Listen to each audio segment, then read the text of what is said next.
De dentro de uma antiga cadeia emanaram certas ideias que ainda hoje influenciam.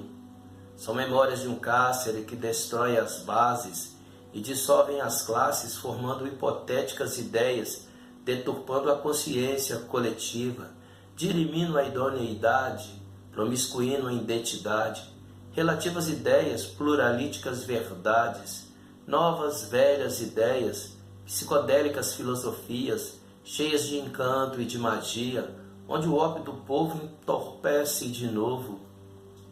Macularam a religião, disseram morte aos cristãos, para que se viva a ideia e se mescle entre todos de uma forma cultural. E o filósofo escreveu, o intérprete o leu, o artista ensinou, a sua arte derramou, como tinta que manchou um quadro bizarro na parede, que não saciou o cio e nem tampouco matou a sede, apenas delatou o que é, já que é o abandono à fé, e gera um maldito modismo, aludido ao progressismo, dessa nova velha filosofia, que destrói a justiça, a família e a religião. Tentem vão matar a Deus e também todos os seus. E no mundo das ideias, tenta impor a sua condição, onde o homem se perde de vez nesta sua alucinação, paradoxal alienação, pois deixou de ser gente para ser apenas subversão, onde a superestrutura e a infraestrutura vai se desestruturando, vai perdida sem um norte, vai vivendo de engano. Louvado seja o nome desse Deus maravilhoso chamado Jesus Cristo, que nos resgatou através do teu sangue derramado na cruz. Eu escrevi este poema inspirado num relato que eu li sobre um homem chamado Antônio Gramsci, um homem que viveu e foi preso por volta do início do século XX, no ano de 1926, e de lá começou com novas teorias, com novas influências, através das cartas que ele escrevia, e que tentavam de todas as formas diluir, dirimir, desconstruir, no que eu entendi, pelo que eu entendi, o conceito de uma família onde a influência da cultura judaico-cristã é bastante aí de imprescindível afirmação para a sociedade ocidental. Não somente a cultura judaico-cristã, mas também, por que não dizer, as leis que vieram de Roma, ou até mesmo, por que não dizer, ele questionava, pelo que eu entendi, não só ele, mas tantos seguidores dessa nova filosofia, que no entanto já é uma velha filosofia, que tenta de todas as formas, a todos os custos, desconstruir os princípios que são a base do conceito social da sociedade, melhor dizendo, ou mesmo, por que não dizer, do conceito social no que tange a cultura ocidental. Já que o comunismo, que veio de Marx e de Engels, não teve muito sucesso no Ocidente. Então, pelo que eu entendi, na simplicidade de eu entender as coisas, eu pude perceber que esta ideia de Gramsci ramificou entre outros meios e se infiltrou na arte, se infiltrou na cultura, é o tal do socialismo cultural, entre tantos outros adjetivos e ideias que foram permeadas sobre a nossa sociedade em si. Isso chegou aqui em nossa nação através dos nossos artistas, através dos nossos livres pensadores, com suas ideias que muitas vezes discrepam do que é uma consciência arraigada nos contextos cristãos. Enfim, para simplificar, a ideia não é outra senão a de destruir a família, de desassociar o paradigma hegemônico estabelecido por Paulo quando escreveu aos Efésios, onde polarizou a harmonia familiar. E no capítulo 5 da carta que ele escreveu a Efésios, escreveu também em outros livros que deixou testificado, mas eu vou me ater no capítulo 5, onde ele diz: semelhantemente vós, mulheres, sejam sujeitas aos vossos maridos, não uma subserviência estúpida, idiota, mas sim uma parceria amiga. E essa submissão se deve apenas por uma questão de princípios, através de um propósito hegemônico. Porque quando a mulher se submete ao seu marido, e se o marido ater aquilo que foi o ensinamento das cartas de Paulo, vai mais profundo ainda, porque Paulo diz que os maridos devem amar a sua esposa como Cristo amou a sua igreja. E pelo que nós podemos entender, Jesus Cristo chegou a capaz de dar a vida por sua igreja, acabou morto por amor à sua igreja. E vale a pena para uma mulher ser obediente a um homem que é capaz de dar a vida por ela. E também no que tange aos filhos, que os filhos deveriam serem obedientes e que os pais não deveriam de forma alguma irritar os seus maridos. Mas por que eu falo a respeito dessas questões? Tão somente porque, com certeza, essa nova filosofia, que ao meu ver já é uma antiga filosofia, visa de todas as maneiras desconstruir certos conceitos que são basilares, e nem mesmo poderia dizer que são de Paulo, já que, na verdade, quando nós lemos o Salmo 128, fica bem enfatizado o propósito, onde o salmista diz o seguinte, que o homem deve temer ao Senhor, buscar a tua presença, porque assim, se ele temer o Senhor, tudo lhe irá bem, ele viverá do trabalho das suas mãos, e afirma que a esposa será como uma videira produtífera, frutífera, e os filhos serão sadios e serão também como plantas de oliva. E ao que eu entendo, oliveira não é nada mais do que um dos produtos mais preciosos que havia em Israel na época.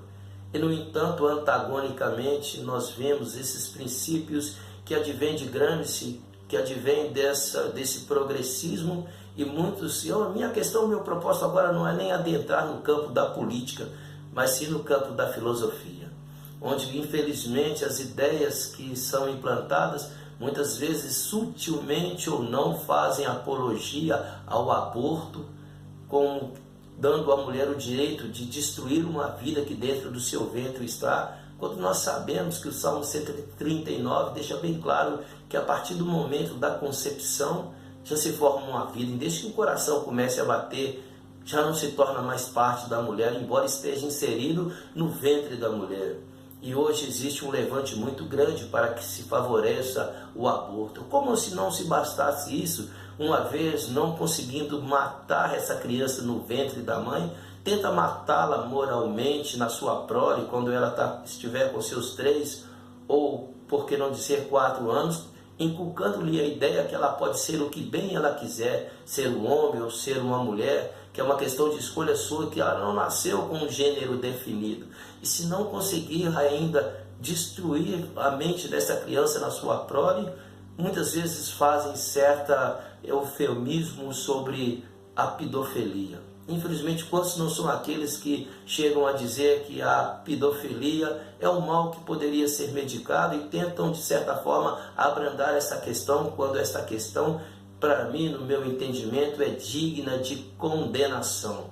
Com certeza, aí sim, dentro de um cárcere, aquele que é pedófilo poderá, sim, de um cárcere firme, até mesmo procurar um bom psicólogo. Eu creio que nos presídios existem ótimos psicólogos, para que eu não possa ser taxado e ser rotulado de outra forma. Enfim, como se não bastasse isso, existe uma campanha exacerbada que tenta introduzir em nossos lares, através das novelas, dos programas matutinos, a ideia fixa de homossexualismo, e tentam inculcar isso no âmago da família. Enfim, o propósito é destruir a consciência, é favorecer a criminalidade, entre tantas outras disparidades. Por isso é que eu me inspirei em escrever esse poema e dei o nome de Memórias de um Cárcere, em alusão a Graciliano Ramos, que foi um outro. Ele, não aprofundei muito sobre isso, mas ele também acabou sendo preso porque era partidário do comunismo. A minha questão é apenas no campo da filosofia, no campo da ideologia. Eu não estou aqui para discriminar, execrar este ou aquele, porque somos todos seres humanos. Mas o meu propósito diante desse Deus maravilhoso é assim como Anton Gramsci e tantos outros criaram no mundo das ideias e repórteres. Hoje, infelizmente, quantos repórteres não têm ideias que são progressistas, que visam favorecer essas ideias socialistas? Artistas que, através, eu não estou me lembrando agora, porque houve uma polêmica muito grande, não lembro se havia um propósito em um museu em que estava sendo feita uma exposição, não sei se é Kermur ou algo assim, onde pinturas bizarras, ícones de imagens que são de valor profundo para o meio cristão, e no entanto eles estavam simplesmente desrespeitando, enfim. Eu também não quero nem muito adentrar nessa questão, embora eu repudie o desrespeito à crença do próximo. Eu, como protestante, devo respeitar aquele que crê no seu santo, na sua santa, respeitando a sua crença. Infelizmente, esses não têm feito desta forma. Tentam de todas as maneiras desrespeitar todo e qualquer princípio. Eu fiquei pasmo de ver na internet um homem negro como eu, só que estava completamente nu, pegava uma imagem de Nossa Senhora e passava essa imagem de Nossa Senhora em um ralo. E eu me pergunto, aonde vai parar a nossa sociedade que perdeu o seu norte, que hoje luta pelo aborto, luta pelo feminismo, luta por ideias que são progressistas? O que será da nossa sociedade? A questão aqui não é de defender política A ou B, ou político A ou B. É como existe um texto que Paulo também escreveu aos Efésios, um capítulo antes dele elaborar esse paradigma maravilhoso familiar, que está no livro de Efésios, no capítulo 6, versículo 12, que nós não temos que lutar nem contra a carne, nem contra o sangue, mas sim contra principados e potestades que habitam nas regiões celestiais.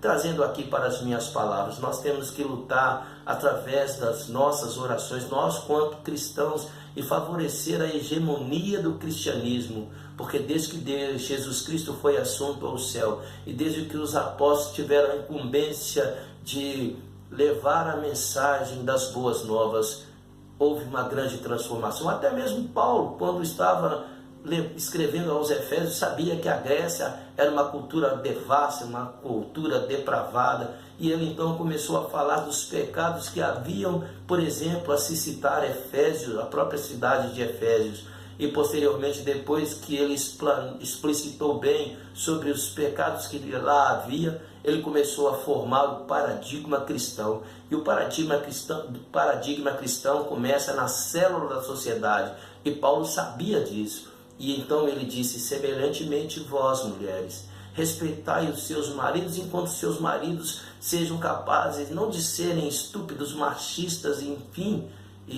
porque eu sou terrivelmente contra a violência à mulher, mas sim amá-la, respeitá-la, e assim também respeitar os filhos, polarizando, valorizando, reverberando o conceito familiar, o conceito judaico-cristão, a regimentar as nossas leis. Elas podem não serem perfeitas, mas será que as ideias de Anton Gramsci, será que as ideias de Karl Marx, será que as ideias de Friedrich Engels e tantos outros são tão salutares assim?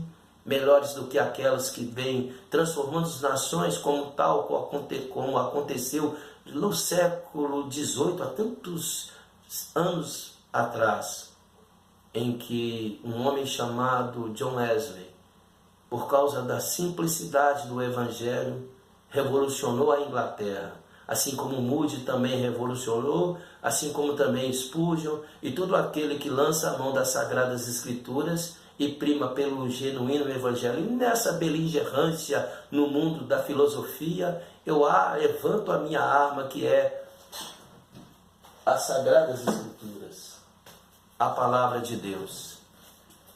Não para usá-la para agredir, mas para marcar o terreno e reconhecer em Jesus Cristo e nas Sagradas Escrituras o propósito basilar para as nossas vidas. E bem-aventurada é a família, e bem-aventurado é o homem, seja ele quem for, que baseia a sua vida nessas palavras. E para concluir, eu gostaria, já que comecei e já que estabeleci um paradigma tão profícuo, tão hegemônico, e já que para muitos isso é arcaico, é obsoleto, eu gostaria de concluir com uma palavra que testifica no Salmo 128. Bem-aventurado aquele que teme ao Senhor, que anda nos teus caminhos, comerá do trabalho de suas mãos, feliz será e te irá bem. A sua mulher será como uma videira frutífera aos lados da sua casa, e teus filhos como plantas de oliveira à roda da sua mesa. Assim será abençoado o homem que teme ao Senhor. Entre as ideias filosóficas do progressismo que vieram e foram polarizadas por Gramsci, eu termino com esse salmo, tão antigo, tão arcaico, tão obsoleto. Mas o remédio sempre foi bom, não importa o tempo. Ele não prescreveu. E o remédio é a palavra de Deus. Assim seja. Amém.